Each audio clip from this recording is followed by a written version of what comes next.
معزز سامعین اکرام، السلام علیکم ورحمۃ اللہ تعالی وبرکاتہ۔ الحمد للہ وکفا وسلام علی عبادہ الذین اصطفیٰ، اما بعد فقد قال اللہ تبارک و تعالی فی القرآن المجید والفرقان الحمید، اعوذ باللہ من الشیطان الرجیم، بسم اللہ الرحمن الرحیم۔ وفوق کل ذی علم علیم، صدق اللہ العظیم وبلغنا رسولہ النبی الامین المتین الکریم، ونحن علی ذلک لمن الشاہدین والشاکرین، والحمد للہ رب العالمین۔ ان اللہ وملائکتہ یصلون علی النبی یا ایھا الذین آمنوا صلوا علیہ وسلموا تسلیما۔ اللہم صلی علی سیدنا مولانا محمد وبارک وسلم، صلوا علیہ صلاۃ و سلام علیک یا رسول اللہ صلی اللہ تعالی علیہ وسلم۔ ایک دفعہ اور نبی اور آل نبی کی بارگاہ میں درود و سلام کا نذرانہ پیش کریں، پڑھیں اللہم صلی علی محمد و آل محمد کما تحب و ترضی بان تصلی علیہ صلاۃ تبقی و تدوم بدوام الملک الحی القیوم۔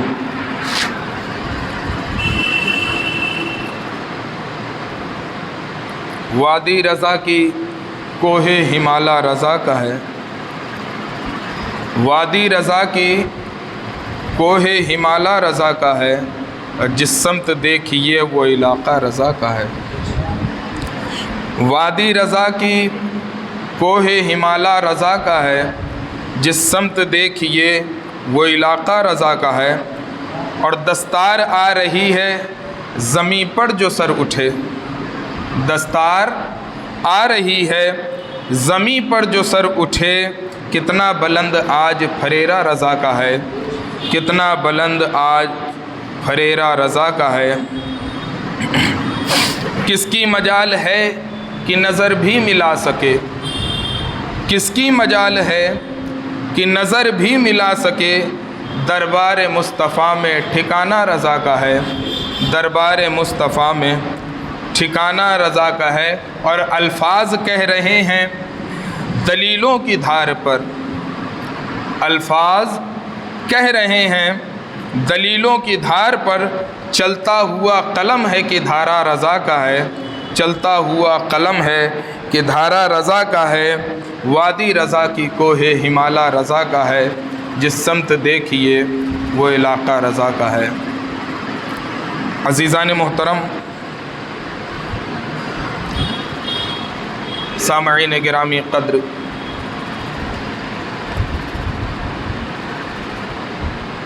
آج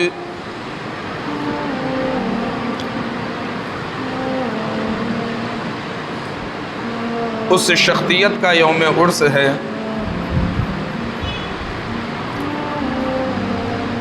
جس نے ایک دو لوگوں کے نہیں بلکہ پوری کائنات کے دلوں کے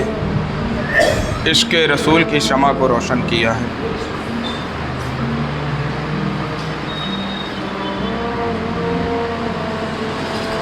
جس نے دنیائے انسانیت کو یہ بتایا کہ عشق رسول ہوتا کیا ہے، ادب رسالت کا کیا مقام اور مرتبہ ہے۔ سرکار دو عالم صلی اللہ علیہ وسلم کے عقیدت اور محبت کا کیا صلہ ہے، یہ تمام دنیائے انسانیت کو جس شخصیت نے درس دیا، اسے ہم اور آپ امام احمد رضا خان علیہ رحمت و رضوان کے نام سے جانتے اور پہچانتے ہیں۔ عزیزان محترم، کچھ لوگ ہوتے ہیں جو تعارف کا محتاج ہوتے ہیں، ان کے بارے میں بتایا جائے تو لوگ پہچانتے ہیں، لیکن اعلیٰ حضرت کی وہ شخصیت ہے کہ جو کسی تعارف کی محتاج نہیں ہے۔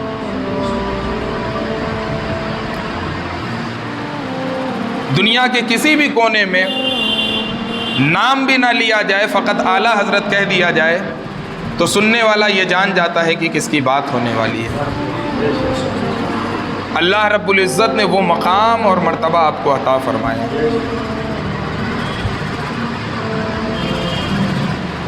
جس موضوع پر بھی اعلیٰ حضرت نے قلم اٹھایا، علم کے ایسے دریا بکھیرے ہیں اور ایسے دریا بہائے ہیں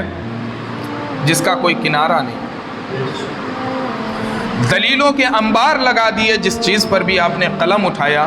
اور سب سے بڑی چیز، جس چیز سے اعلیٰ حضرت کی شخصیت کو پہچانا جاتا ہے، وہ عشق رسول ہے، کہ عشق رسول پر آپ نے ایسی امت کی تعلیم فرمائی ہے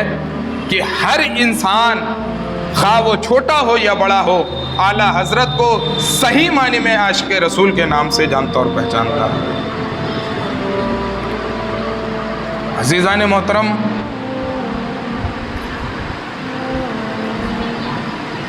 وقت اتنا مختصر ہوتا ہے کہ تفصیل کے ساتھ کسی چیز پر گفتگو نہیں ہو سکتی، لیکن آج اس مختصر وقت میں اس چیز کی ضرورت ہے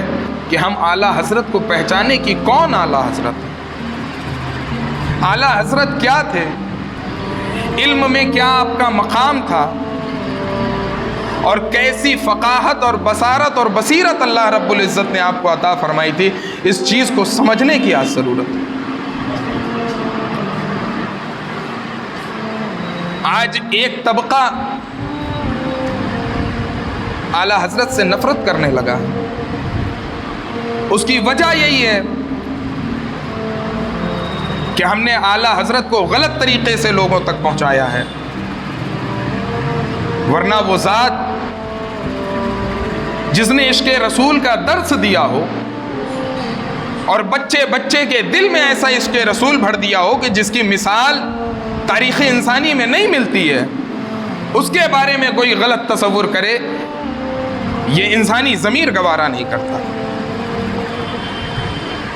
اعلیٰ حضرت کی علمی شخصیت کا عالم یہ ہے، اور آپ کی مقبولیت کا عالم یہ ہے کہ وہ لوگ بھی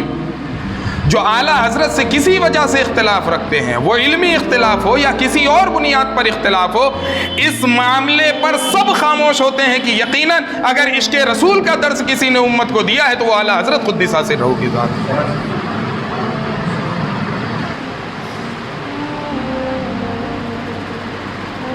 لوگ یہ کہتے ہیں کہ اعلیٰ حضرت تھوڑا سخت مزاج تھے۔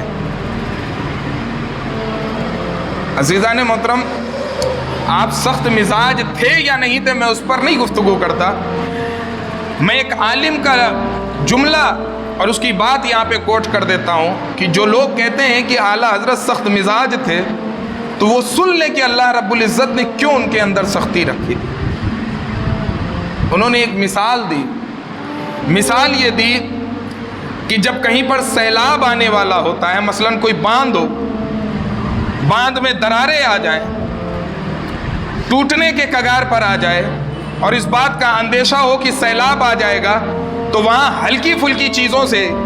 سیمنٹ لگا کے اور چونا لگا کے اسے بند نہیں کیا جاتا ہے، بلکہ مضبوط انتظامات کیے جاتے ہیں، مضبوط چیزیں مہیا کری جاتی ہیں تاکہ یہ دیوار نہ ٹوٹے اور لوگ سیلاب کی زد سے بچ جائیں۔ کہیں سے پانی لیک ہو رہا ہو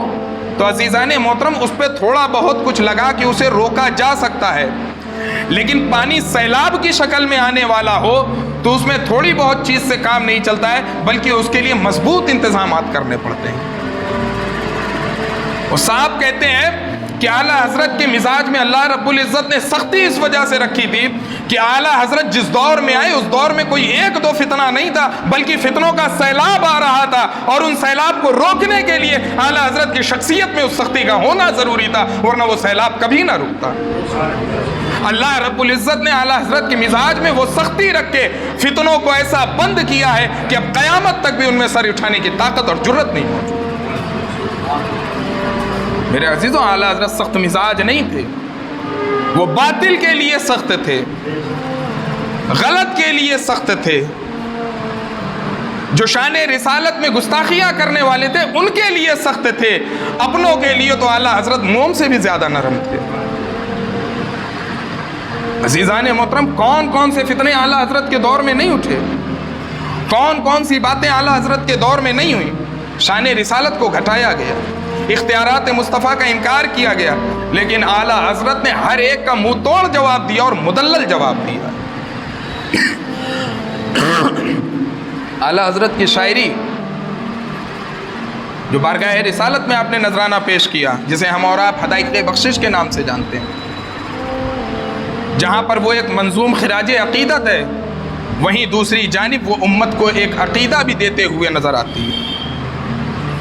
اعلیٰ حضرت نے جب نبی کریم صلی اللہ علیہ وسلم کی شان کے بارے میں بات کرنی شروع کی اور قلم اٹھایا تو آپ نے لکھا، سرور کہوں کہ مالک و مولا کہوں تجھے، سرور کہوں کہ مالک و مولا کہوں تجھے،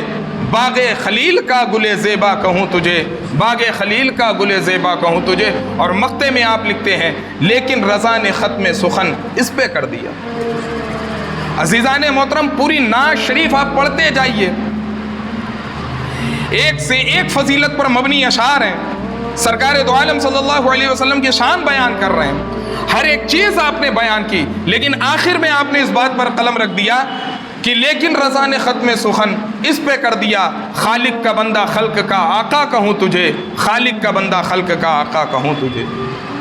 عزیزان محترم، اعلیٰ حضرت نے عقیدہ دیا ہے اپنے کلام کے ذریعے سے۔ جب لوگ شان رسالت میں گستاخیاں کر رہے تھے، شان رسالت کو کم کرنے کی کوشش کر رہے تھے، اعلیٰ حضرت نے قلم اٹھایا اور لکھا، واہ سب سے اولا و اعلیٰ ہمارا نبی، سب سے بالا و اعلیٰ ہمارا نبی، سب سے اولا و اعلیٰ ہمارا نبی، سب سے بالا و اعلیٰ ہمارا نبی، دونوں عالم کا دولہا ہمارا نبی، دونوں عالم کا دولہا ہمارا نبی۔ عزیزان محترم، اعلیٰ حضرت نے ایسے ایسے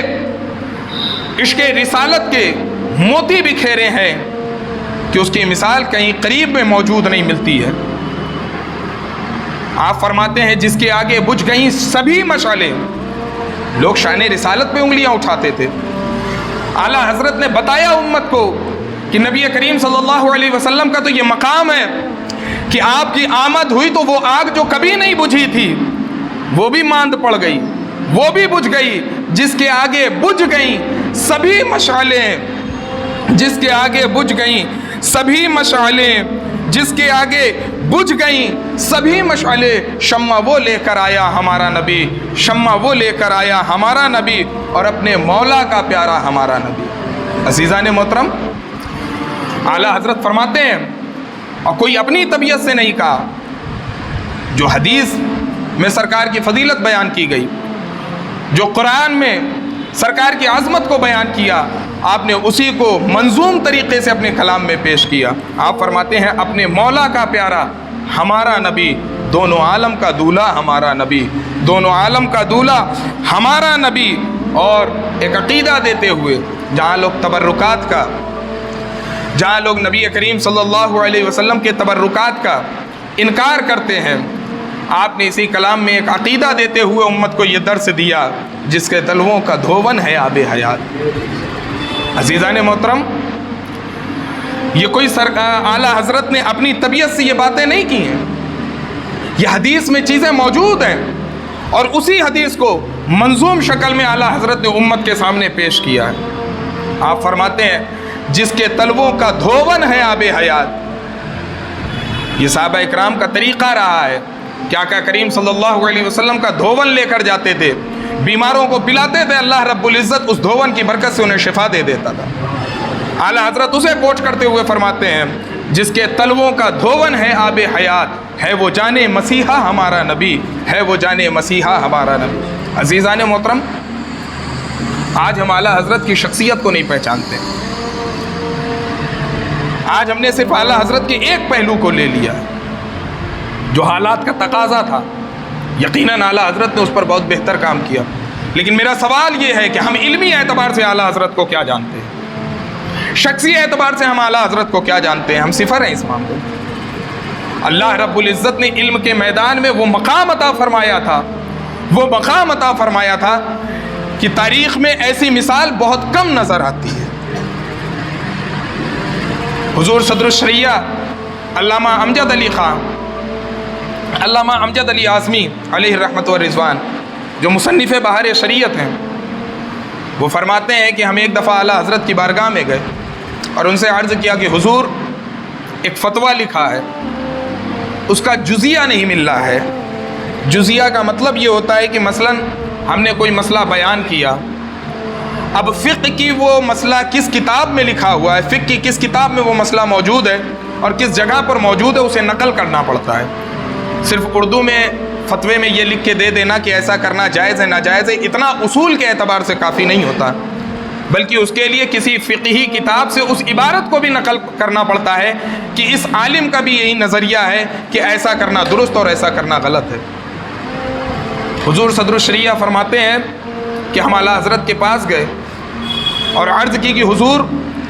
فلاں جزیہ نہیں مل رہا ہے اور میں نے بہت تلاش کیا ہے اپنے اعتبار سے، لیکن مجھے کہیں ملا نہیں ہے، تھوڑا کرم فرمائیں۔ میرے عزیزو، اندازہ لگائیں اعلیٰ حضرت کے علمی تبحر کا، حافظے کا۔ قرآن یاد ہو بات سمجھ میں آتی ہے، حدیث یاد ہو بات سمجھ میں آتی ہے،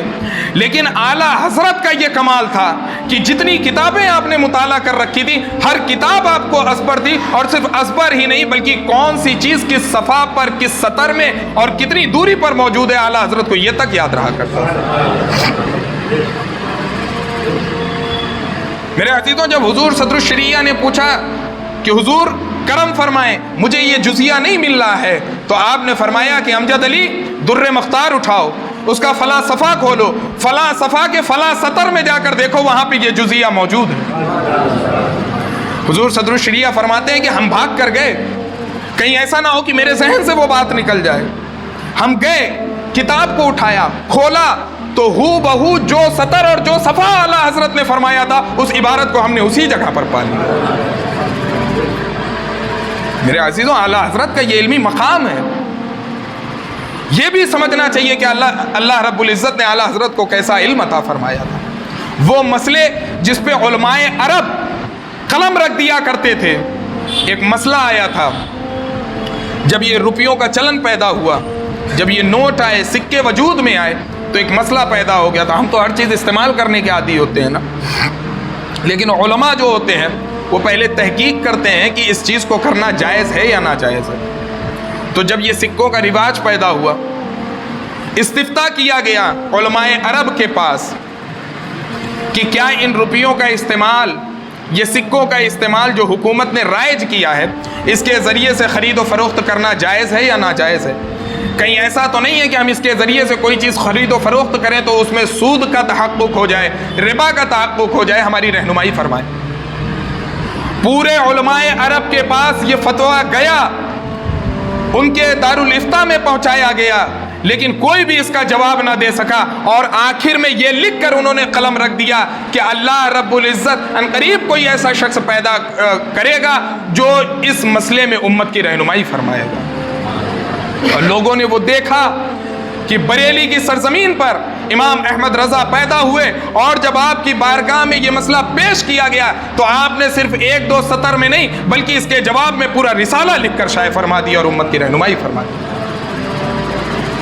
عزیزان محترم، ہم آج اعلیٰ حضرت کی شخصیت کو پہچاننے سے قاصر ہیں، ہمیں بتایا نہیں جاتا کہ اعلیٰ حضرت کا کیا علمی مقام تھا۔ میرے عزیزوں، ابھی ہمیں کوئی شخص انگلش میں ماہر ہو یا کسی اور زبان میں ماہر ہو، اس کو ٹرانسلیٹ کرنے کے لیے کچھ دے دیا جائے تو اپنی انتہائی مہارت کے باوجود بھی اسے لغت کی بھی ضرورت پڑتی ہے، دوسری کتابوں سے مدد کی بھی ضرورت پڑتی ہے، لیکن قربان جائیں اعلیٰ حضرت کے علمی کمال پر۔ حضور صدر الشریعہ نے آ کے عرض کی کہ حضور امت قرآن کے ترجمے پڑھنا چاہتی ہے، بدعقیدوں کے ترجمے تو بہت موجود ہیں، جس سے بجائے ہدایت پانے کے وہ غلط راہ پر چل پڑتے ہیں، ان کی صحیح رہنمائی نہیں ہو پاتی ہے۔ ہم چاہتے ہیں کہ آپ بھی کرم فرمائیں اور قرآن کا کوئی جامع ترجمہ لکھا۔ اعلیٰ حضرت نے فرمایا کہ صدر الشریعہ امجد علی، میں بہت مصروف رہتا ہوں، ٹھیک ہے اگر تم قرآن کا ترجمہ لکھنا چاہتے ہو تو جو میرے قیلولے کا وقت ہے، عصر اور مغرب کے درمیان کا، اس وقت تم میرے پاس آنا، میں املا کرا دوں گا، تم قرآن کا ترجمہ لکھ لینا۔ عزیزان محترم، قرآن مقدس کی الحمدو کی الف سے لے کر والناس کی سین تک اعلیٰ حضرت نے چلتے پھرتے ترجمہ کرا دیا، اور تاریخ شاہد ہے کہ آپ نے کسی کتاب اور کسی لغت کا حوالہ نہیں، کسی لغت کی مدد نہیں لی، بلکہ اپنے حافظے کے اعتبار سے پورے قرآن مقدس کا ترجمہ لکھ کر دی، اور ایسا ترجمہ لکھا ہے کہ جو علماء نقاد ہوتے ہیں، جو تنقیدی نگاہ سے کسی چیز کا مطالعہ کرتے ہیں کہ اگر کہیں پہ کمی ہو، کہیں پہ کوتاہی ہو، تو اس کو اجاگر کیا جائے تاکہ اس کی اصلاح ہو سکے۔ سب نے پڑھا، تنقیدی نگاہ سے کنز الایمان کو پڑھا، اعلیٰ حضرت کے ترجمے کو پڑھا، اور یہ کہنے پر مجبور ہوئے کہ اعلیٰ حضرت نے ایسا جامع ترجمہ کیا ہے کہ کہیں پر کسی کو اصلاح کی ضرورت ہی نہیں پیش آئی۔ میرے عزیزوں، آپ موازنہ کریں، ایسی احتیاط کے ساتھ اور ایسا ادب کا مظاہرہ کیا ہے اور ایسا عقیدہ اس ترجمے میں پیش کیا ہے کہ تاریخ میں ایسی مثالیں نہیں ملتی۔ کسی نے لفظی ترجمے پر اکتفا کیا، لیکن اعلیٰ حضرت نے لفظی تو ترجمہ کیا، لیکن جو جس شان کے لائق تھا اعلیٰ حضرت نے اس اعتبار سے ترجمہ کر کے امت کو یہ عقیدہ دیا کہ ہر جگہ لفظی ترجمہ کر دینا بھی درست نہیں ہوتا۔ میں ایک چھوٹی سی مثال دینا چاہتا ہوں۔ قرآن مقدس کے پہلے ہی پارے کے دوسرے صفحے میں اللہ فرماتا ہے اللہ یستہزئ بہم، اللہ ان کے ساتھ استہزاء فرماتا ہے۔ یہ عربی کا ایک لفظ ہے جس کے معنی ہوتا ہے ہنسی اور مذاق کرنا۔ اب کیا اللہ کی شان کے لائق یہ لفظ ہے کہ اس کے ساتھ ہنسی اور مذاق کا لفظ استعمال کیا جائے؟ لیکن نہیں، کچھ لوگوں نے ترجمہ کیا تو وہاں لکھ دیا کہ اللہ ان سے ہنسی مذاق کرتا ہے، اللہ ان سے ٹھٹھا کرتا ہے۔ لیکن اعلیٰ حضرت کا ادب دیکھیں، جب آپ نے قلم اٹھایا تو آپ نے کہا کہ اللہ رب العزت ان سے استہزاء فرماتا ہے جیسا اس کی شان کے لائق ہے۔ اسی طریقے سے ایک مقام آتا ہے قرآن مقدس میں وَاسْتَغْفِرْ لِذَنْبِكَ وَلِلْمُؤْمِنِينَ وَالْمُؤْمِنَاتِ، لوگوں نے ترجمہ کیا کہ اے محبوب آپ اپنے گناہوں کی معافی طلب کیجیے اور اپنی امت کے مومنین اور مومنات کے لیے بھی۔ میرے عزیزوں، اعلیٰ حضرت نے یہاں پہ ایک سوال قائم کیا تصور میں کہ یار اگر نبی ہی اپنے گناہ معاذ اللہ رب العالمین گنہگار ہوئے اور وہ اپنی ہی گناہ کی معافی طلب کر رہے ہیں تو کب امت کی وہ مغفرت کرا سکیں گے؟ اعلیٰ حضرت نے یہاں پہ جو ترجمہ دیا لوگوں کے ذہن کو کھول دیا اور ان کے ایمان کو تازہ کر دیا۔ اعلیٰ حضرت نے ترجمہ کیا اے محبوب آپ اپنے وسیلے سے اپنی امت کے مومنین اور مومنات کے گناہوں کی مغفرت طلب کریں۔ عزیزان محترم، یوں ہی ہم اعلیٰ حضرت نہیں کرتے ہیں۔ اعلیٰ حضرت نے عشق کا درس دیا ہے، محبت کا درس دیا ہے، اس لیے دنیا آج اعلیٰ حضرت کہتے ہوئے نظر آتی ہے۔ آج کچھ لوگوں کو یہ تکلیف ہو جاتی ہے، یہ ناگوار گزر جاتا ہے کہ یار یہ تو صرف اعلیٰ حضرت کرتے ہیں، دوسری باتیں نہیں کرتے ہیں۔ میرے عزیزوں، بات کس کی جائے؟ ادب سکھایا تو اعلیٰ حضرت نے، محبت سکھائی تو اعلیٰ حضرت نے، عشق سکھایا تو اعلیٰ حضرت نے، علم سکھایا تو اعلیٰ حضرت نے، تمام چیزیں تو اعلیٰ حضرت نے سکھائی ہیں۔ ہم اعلیٰ حضرت کا نام لا لے تو پھر کس کا نام؟ اس لیے میرے عزیزوں، اعلیٰ حضرت کو بغض و عناد اور حسد کی نگاہ سے نہ دیکھو بلکہ محبت کی نگاہ سے دیکھو۔ ان لوگوں نے بھی جن پہ اعلیٰ حضرت نے کفر کا فتویٰ دیا، مولانا اشرف علی تھانوی سے پوچھا کہ آپ اعلیٰ حضرت کا ادب اور احترام کرتے تھے۔ کسی پوچھنے والے نے پوچھا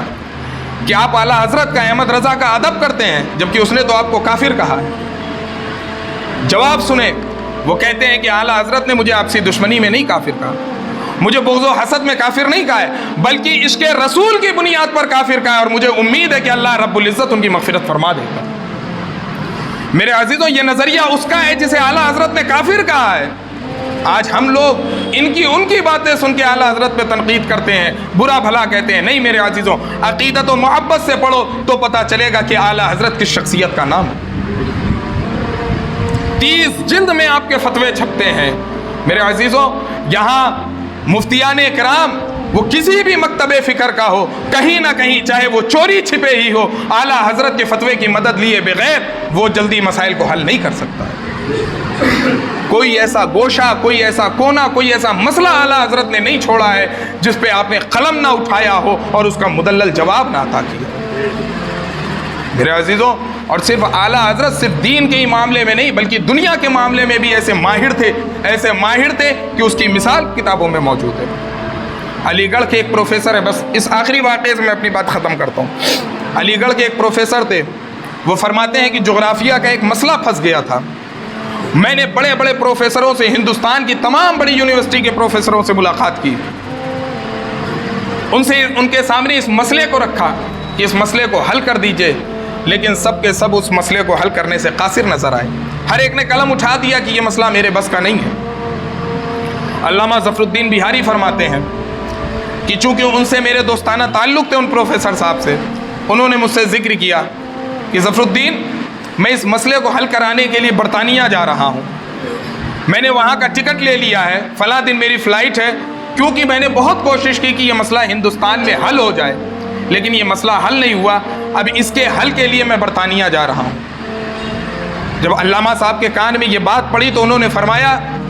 کہ اگر میں آپ سے کچھ کہوں تو آپ میری بات مانیں گے؟ انہوں نے کہا کہ عرض کریے۔ انہوں نے کہا کہ بریلی میں ایک شخص رہتا ہے جسے احمد رضا کہا جاتا ہے، اگر آپ میری درخواست قبول کریں، میری بات مانیں، تو آپ چل کر اس کے سامنے ایک دفعہ یہ مسئلہ رکھیں، مجھے امید ہے کہ یہ مسئلہ حل ہو جائے گا۔ پروفیسر صاحب نے پوچھا کہ وہ کوئی پروفیسر ہے؟ کہا نہیں۔ کہا کوئی پی ایچ ڈی ہولڈر ہے؟ کہا نہیں۔ کہا کوئی بڑا عالم ہے دنیاوی علم کا؟ کہا نہیں۔ تو کہا کہ جب وہ ایسی بات اس کے اندر موجود نہیں ہے تو میں اس کے سامنے کیوں اپنا مسئلہ لے کر جاؤں؟ علامہ ظفر الدین بہاری نے کہا کہ ایک دفعہ آپ چلیں، آپ کو برطانیہ جانا ہے، بالکل جائیں، میں منع نہیں کرتا، لیکن چند روپے خرچ ہوں گے، علی گڑھ سے بریلی دور نہیں ہے، آپ میرے ساتھ چلیں، راستے کا اخراجات میں برداشت کر لوں گا، لیکن ایک دفعہ آپ چل کے اس کے سامنے مسئلہ پیش کریں، ہو سکتا ہے کہ برطانیہ جانے پہ جو خرچہ ہو وہ بچ جائے۔ انہوں نے بھی سوچا کہ یار بریلی دور نہیں ہے، چلو چلتے ہیں۔ آپ گئے، جس وقت اعلیٰ حضرت سے ملاقات ہوئی، روایت میں آتا ہے، لکھنے والا لکھتا ہے کہ اعلیٰ حضرت اس وقت عصر کا وضو فرما رہے تھے، وضو کرتے کرتے آپ نے تمام مسئلے کو سنا ہے، آپ وضو میں مشغول ہیں، اور اس پروفیسر سے کہتے ہیں کہ آپ اپنا مسئلہ بیان کریے۔ اس نے اپنا مسئلہ بیان کیا، اعلیٰ حضرت نے عصر کی نماز پڑھی، نماز سے فارغ ہونے کے بعد اس پروفیسر کے مسئلے کا جواب اسے اسی مسجد میں آتا گیا۔ میرے عزیزوں، اس کی حیرت سے آنکھیں پھٹی کی پھٹی رہ گئیں، اور وہ کہتا ہے کہ بہاری صاحب، آپ نے تو ہمارے بڑے روپے بچا لیے ہیں، ورنہ میں برطانیہ جاتا، نہ جانے میرا مسئلہ حل ہوتا نہ ہوتا، اس بریلی کی ٹوٹی چٹائی پر بیٹھنے والے شخص نے میرے اتنے بڑے مسئلے کو حل کر دیا۔ تو عزیزان محترم، اعلیٰ حضرت کی وہ شخصیت ہے جنہیں دین کے میدان میں بھی ایسا تبحر حاصل تھا، اسی اعتبار سے دنیاوی علم میں بھی اللہ رب العزت نے آپ کو تبحر عطا فرمایا۔ ان کی شخصیت کو پہچانے، ان کے مقام و مرتبے کو جانے، اور ان سے دور نہیں بلکہ ان سے قریب ہو، ان سے عقیدت رکھیں، اور ان کے بدولت اپنے دل میں عشق رسول طلب کریں، کیونکہ عشق رسول کی جو شمع انہوں نے روشن کی ہے، رب کریم دعا کرتا ہوں کہ مولا ہر مسلمان کے دل میں قیامت بلکہ ابد الآباد تک اس عشق رسول کی شمع کو ہمیشہ روشن فرمائے۔ رب کریم سے دعا ہے کہ کہنے سننے میں کچھ غلطی ہو گئی ہو، اپنے حبیب کے صدقے طفیل اسے معاف فرمائے۔